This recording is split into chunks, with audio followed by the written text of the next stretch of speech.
Well, we decided to put the F-350 to use and push it a little bit further than the travel trailer we had before.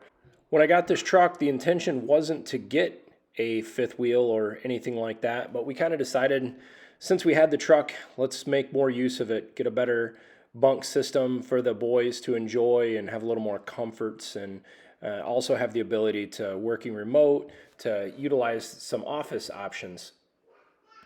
Having a fifth wheel wasn't new territory for us. We had a 2020 F-350 diesel that we used to tow our Keystone Carbon toy hauler back a few years ago. We enjoyed it, but we didn't really ever put a toy back there, so we didn't see much use for the toy garage section. So we decided if we were ever going to go to a toy hauler again, or I should say if we were ever going to go to a fifth wheel, we wouldn't do a toy hauler.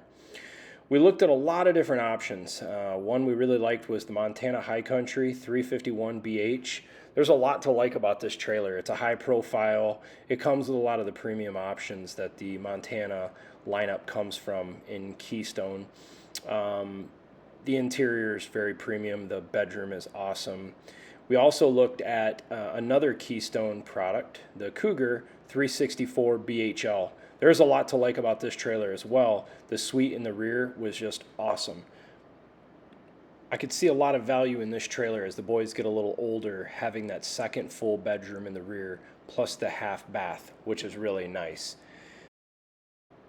Another brand we wanted to consider was Grand Design. We have a lot of friends that have been very happy with their Grand Design travel trailers and fifth wheels. And in general, a lot of the camping community really speaks highly of this. It's almost like a cult-like following with the Grand Design. We've looked at them in the past. We've just never pulled the trigger. It just didn't kind of fit our total criteria. But this time we wanted to kind of look at it a little closer, and we like some of the more interior decor. The one in the picture here is the 311 BHS, which is a rear bunk, and it had a full camp kitchen, which I really liked. Well, this is the last moments of our Coachman Freedom Express experience. Great trailer. Honestly, really happy with it. I actually pulled it here without the way safe on. See, super low on tongue weight, but yeah, I was overall really happy with that setup. Trailer's been great. Had almost 50 days camping on it. Had no issues. Everything worked great. Really happy with it. This is my made, what do you call it, for the slinky deal.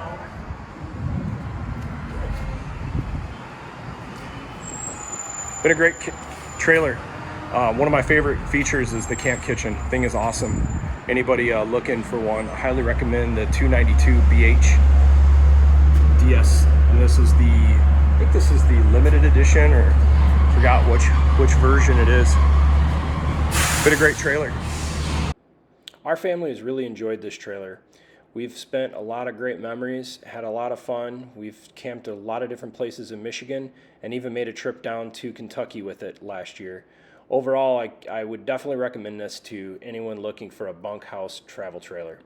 I won't spend a whole lot of time specifically talking about this trailer or setup, but anybody looking for a bunkhouse travel trailer is going to find this model very unique because it comes in a size that you can still tow with a half-ton or a heavy tow package full-size SUV that you won't find in many other brands. So if anyone's looking for that style, I definitely recommend to take a look at this. Plus it has Asdel wall construction, which is a huge upside. After looking at dozens of different fifth wheel bunkhouses, we had it down to three choices: Keystone Cougar 364 BHL, a Keystone Montana High Country 351 BH, and the Grand Design 324 MBS. We decided to try the Grand Design. We've had Keystones in the past, we've had Jaycos, we've had Coachman. We wanted to try to give this brand a go. Everybody speaks really highly of it, and my wife really liked the mid-bunk design.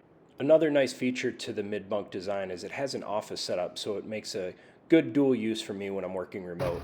Here we go, guys. Just got a Grand Design Reflection 324 MBS. We've got the pull-right Superglide hitch on here. Works great. So if you got a 2017 to 2022 Super Duty, that'll work no problem in a 23 up. We're just gonna maneuver this bad boy through the parking lot and get on our way.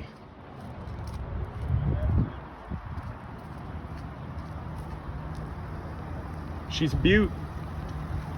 Here's a nice side profile picture with the 324 MBS mounted up to the Tremor. I was pretty happy with how it towed. I'm going to be doing another video talking about a pretty good family trip we just did across the state of Michigan. Almost 2,000 miles combined and never leaving the state, which is incredible. Some of that was some rural driving and tourist attractions and whatnot. Almost 1,200 miles of just towing alone. In general, though, the truck sat about 3/4 of an inch less than level, but in this picture you see I'm sitting at 3,400 pounds of payload on the truck. So pretty impressive when you consider the fact that there's that much weight on the truck. The truck still has some room to spare with payload, and this truck is at 4,114 pounds. But what's interesting is, and I'm going to talk more about this in another video, this trailer dry pin hitch weight is 1,950 pounds.